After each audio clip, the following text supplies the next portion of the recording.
বাহন বিভ্রাট লিখেছেন কবি ভবানী প্রসাদ মজুমদার। সরস্বতী চড়ল হাসে, লক্ষ্মী চড়ল পেঁচায়। আরে আরে, অসুর কেন ষড়ের মতন চেঁচায়? কার্তিক দার ময়ূর রেডি, গণেশ দাদার চুহা।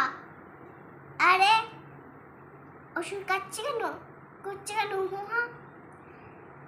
দুর্গা দেবীর সিংহ হাসে, হাসে শিবের ষণ্ড। আরে অসুর রেগে কি সব করবে লণ্ড ভণ্ড? শিব বললেন, কি হয়েছে বল না রে তুই বেটা। দুর্গা বলেন, মুখে রানে এক নম্বর ঠেটা। বললে অসুর, আমার কসুর, নিও না সাত কাহন।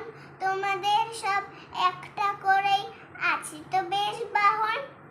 আমার বেলায় লবডঙ্কা দিচ্ছ আমায় ধোকা।